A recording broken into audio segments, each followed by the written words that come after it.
Good afternoon, everyone. My name is Dr. Keisha Reddick. I'm an OBGYN here in Georgia, and I specialize in high-risk obstetrics. I speak to you today with a heavy heart. As you know, earlier this week, we received news reports about 2 preventable deaths in Georgia women under this state's cruel abortion ban.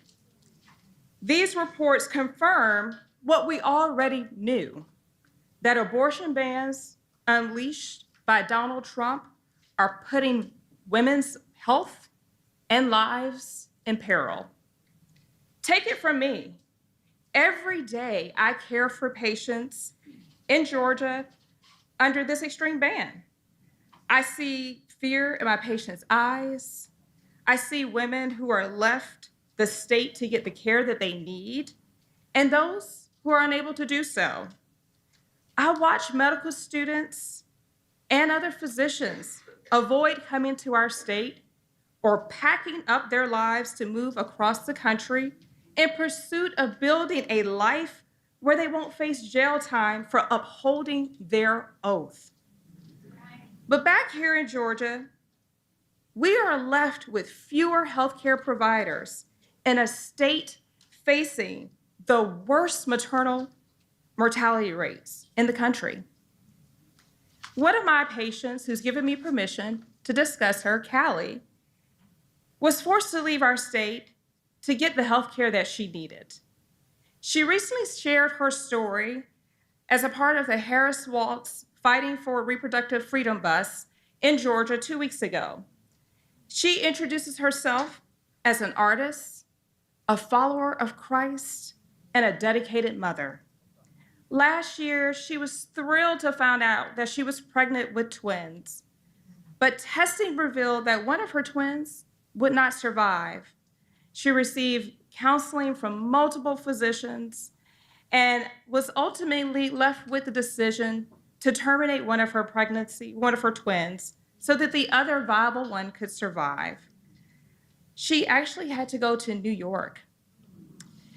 And because of the delay in treatment, she eventually had complications in her pregnancy, complications that included a high white blood cell count and other labs that trended towards sepsis. Luckily, Callie survived, and she now shares her story on behalf of everyone who cannot. I became a doctor to take care of people, to support women through their pregnancies, to save lives. But laws like the Georgia abortion ban are designed to handcuff me. Because of Donald Trump and his allies, I am forced to weigh the risk of going to prison against my own oath to take care of patients. I have 2 daughters. My oldest daughter is here today. Neither one of them are going to have the same rights that I did growing up. But she has hope. Why? Because she has Vice President Kamala Harris.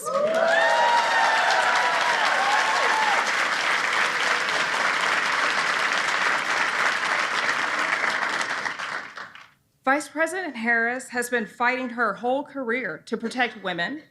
She stood up for the rights of women and girls as a prosecutor, as an attorney general, as a senator, and as the vice president.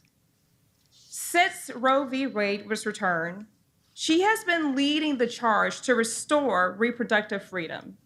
She has traveled across the country to lift up the voices of patients and medical providers and advocates. She's listened to our stories, and she's made sure that the country is listening too. She is the first sitting vice president in history to visit a reproductive health clinic. And as president, she will sign a bill to restore those rights.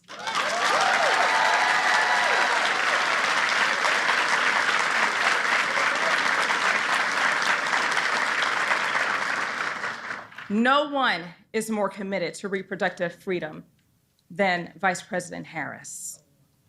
I wish I could say the same for Donald Trump, He thinks that he knows better than medical professionals like me.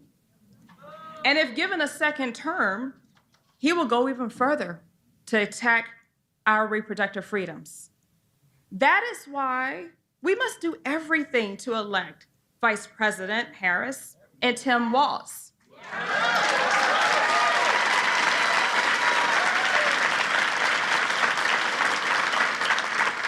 Lives depend on it. I am grateful to be here with you all today to shed light on this healthcare crisis in our state and in the states across our country. And I'm truly honored to introduce to you our next president and true champions in this fight, Vice President Kamala Harris.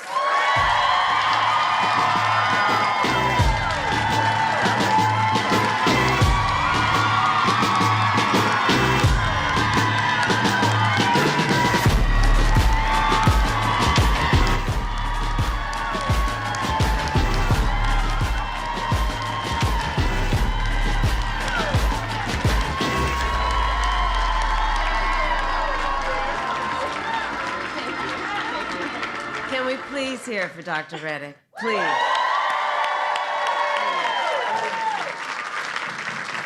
Please have a seat, everyone. Please have a seat. It's so good to be back in Atlanta. Thank you all. Thank you. You know, I just want to say, thank you. I want to say about Dr. Reddick, you know, some of you may have seen, I did an event last night with Oprah Winfrey,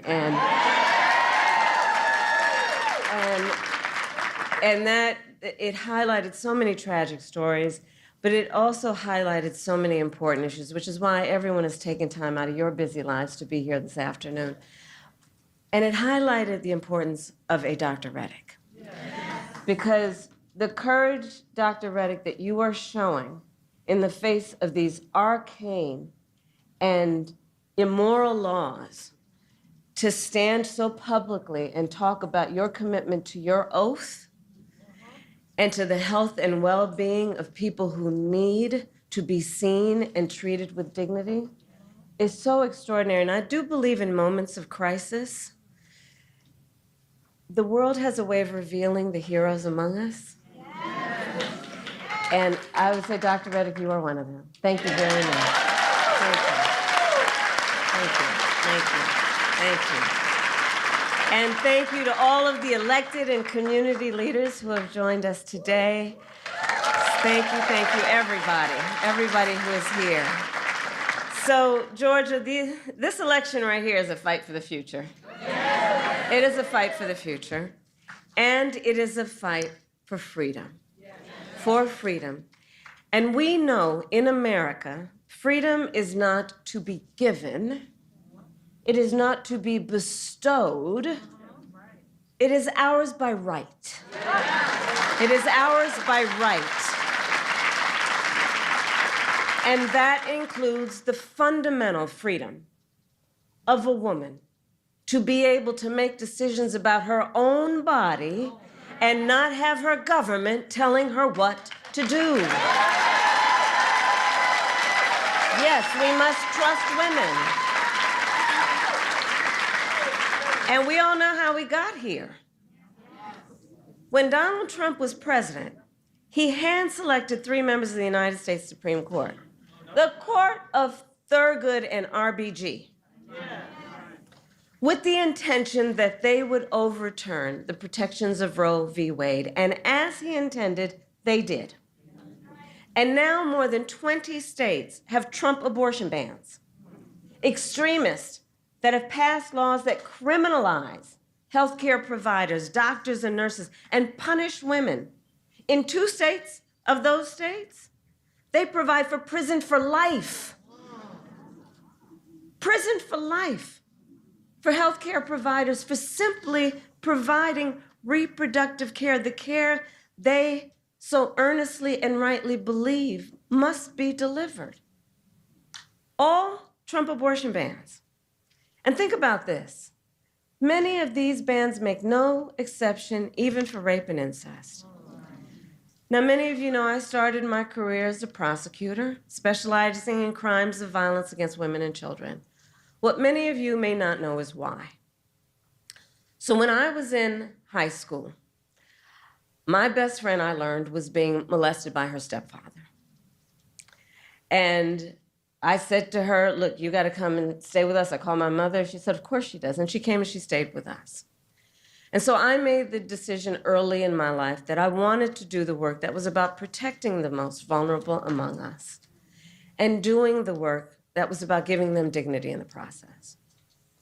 And so, well, thank everybody here for being here, standing in solidarity around the importance of that. And so I say to you then, from that experience and from the work that I've done, the idea that someone who survives a crime of violence to their body, a violation of their body, would not have the right to make a decision about what happens to their body next? That's immoral. That's immoral. And let us agree, and I know we do, one does not have to abandon their faith or deeply held beliefs to agree the government should not be telling her what to do. If she chooses, she will talk with her pastor, her priest, her rabbi, her imam. But it should not be the government or Donald Trump telling her what to do with her body. And think about it. The stories that Dr. Reddick shares with us, the stories we heard last night, the stories we've been hearing for 2 years. 1 in 3 women in America lives in a state with a Trump abortion ban. This includes Georgia and every state in the South except Virginia. Think about that when you also combine that with what we know has been longstanding neglect around an issue like maternal mortality. Think about that when you compound that with what has been longstanding neglect of women in communities with a lack of the adequate resources they need for health care, prenatal, during their pregnancy, postpartum. Think about that. And these hypocrites want to start talking about this is in the best interest of women and children. Well, where you been? Where you been when it comes to taking care of the women and children of America? Where you been? How dare they? How dare they? Come on.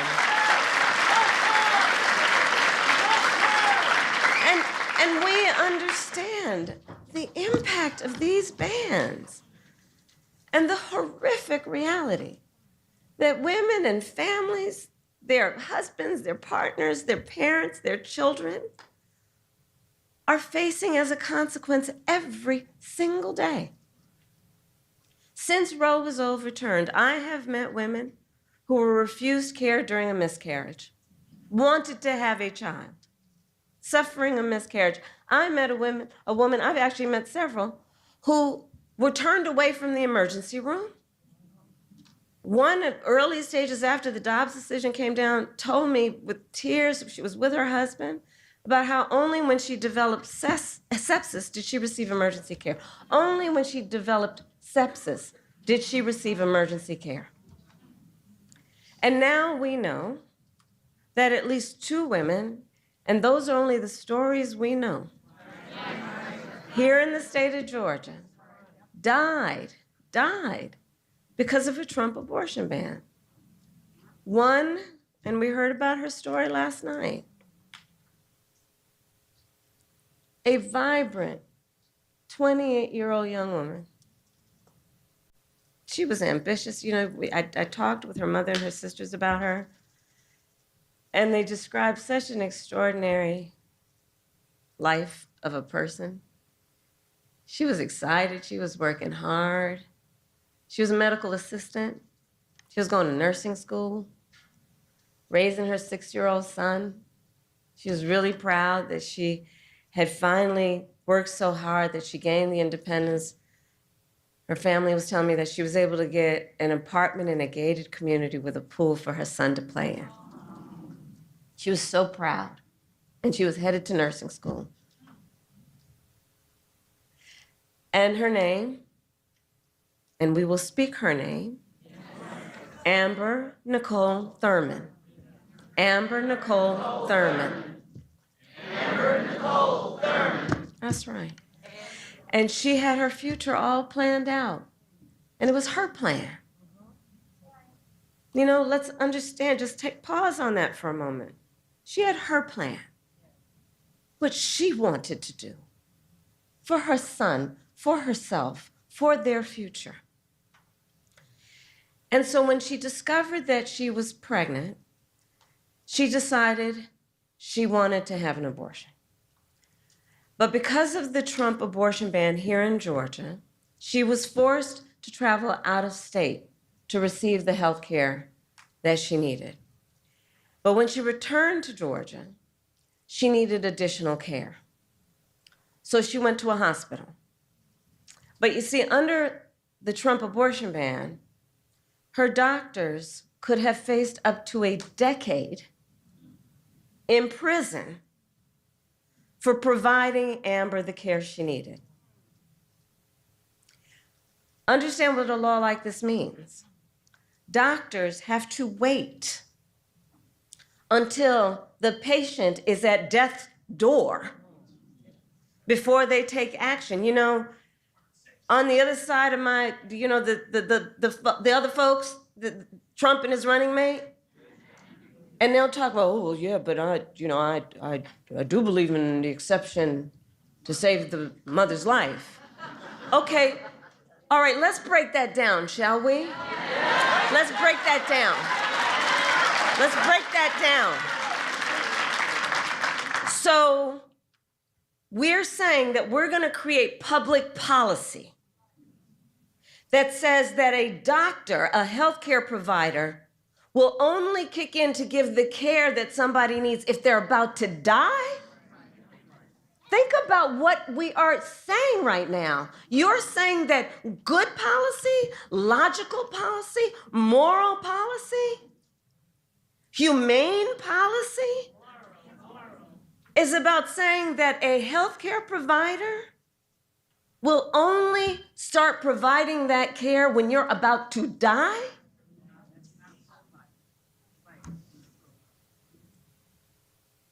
And so Amber waited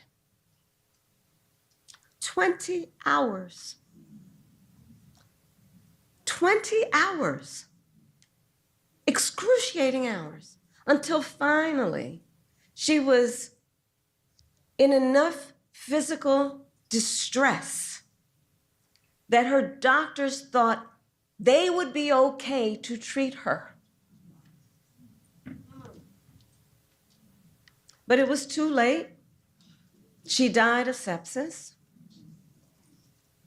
And her last words to her mother, which her mother, as you know, tears up and cries every time she speaks it.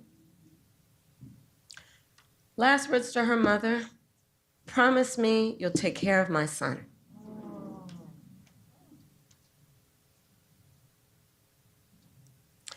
So I met last night and I spent time with Amber's mother and her sisters, and they spoke about Amber, a daughter, a sister, a mother,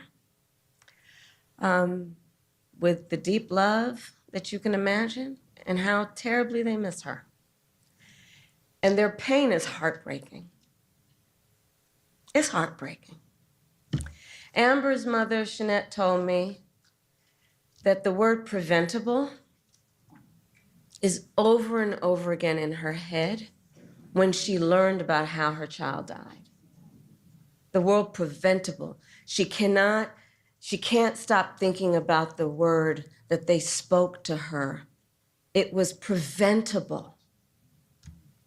Because you see, medical experts have now determined that Amber's death was preventable.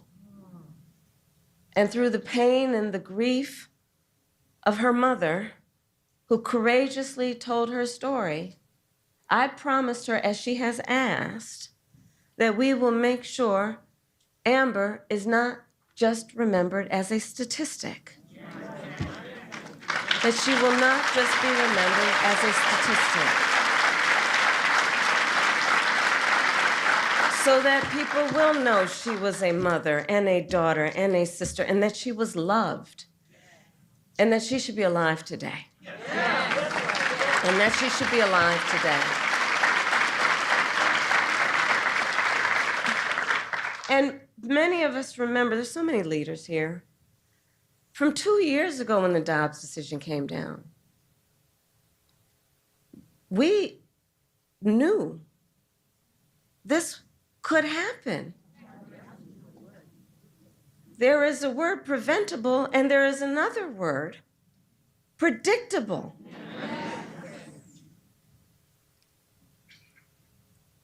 And the reality is, for every story we hear of the suffering under Trump abortion bans, there are so many other stories we're not hearing, but where suffering is happening every day in our country. An untold number of people suffering. Women who are also being made to feel as though they did something wrong. The judgment factor here is outrageous.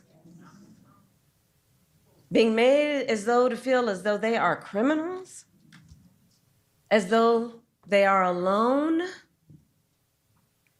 So to those women, to those families, I say on behalf of what I believe we all say, we see you and you are not alone, and we are all here standing with you. Standing with you.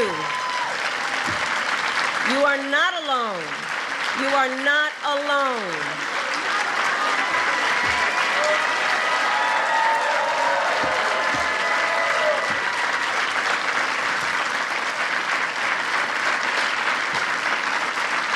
So Georgia, we will not be silent. And we will not be silent. But this is a healthcare crisis. This is a healthcare crisis, and Donald Trump is the architect of this crisis. He brags about overturning Roe v. Wade. In his own words, quote, "I did it and I'm proud to have done it," he says. He is proud that women are dying, proud that doctors and nurses could be thrown in prison for administering care, proud that young women today have fewer rights than their mothers and grandmothers? How dare he? How dare he? And in our debate last week, well,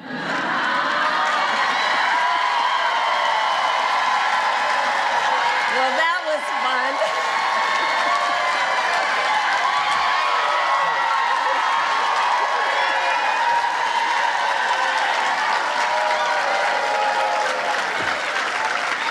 And I know everyone here paid attention to the words, though, the words, right? I'm trying to get another debate. We'll see. But in our debate last week, remember when he said everyone wanted Roe v. Wade to be overturned? Well, exactly. I don't know who everyone is either, because women have been arrested and charged for miscarriages. They didn't want that. No. I was speaking with a physician who is here, who has in her professional experience been administering care to girls. And what we know is that 12 and 13-year-old survivors of assault are being forced to carry a pregnancy to term. They didn't want this. No. And couples just trying to grow their family being cut off in the middle of IVF treatments, they didn't want this. No. And on that last point, you probably saw, this week, for the second time, Republicans in the United States Senate blocked a bill that would protect access to IVF treatment. Now consider, among the multitude of ironies, the fact that on the one hand, these extremists want to tell women they don't have the freedom to end an unwanted pregnancy. And on the other hand, these extremists are telling women and their partners they don't have the freedom to start a family. Okay. And they want to restrict access to contraception as well. And now Donald Trump says that he would personally cast his vote in Florida, which is where he now lives, to support their extreme abortion ban, just like the one that is here in Georgia. And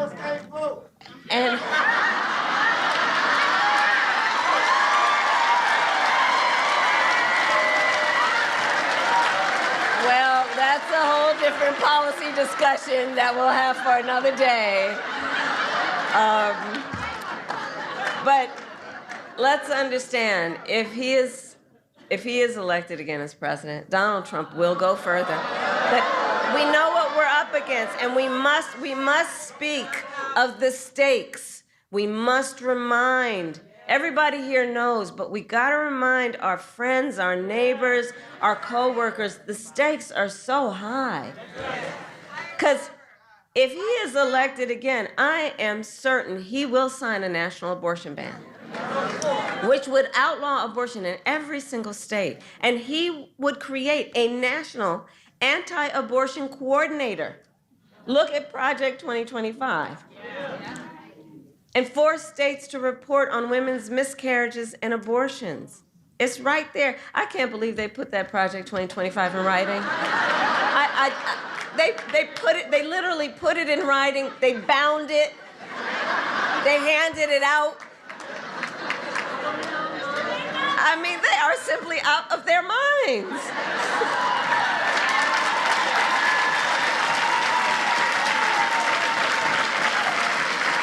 And it's clear that they just don't trust women.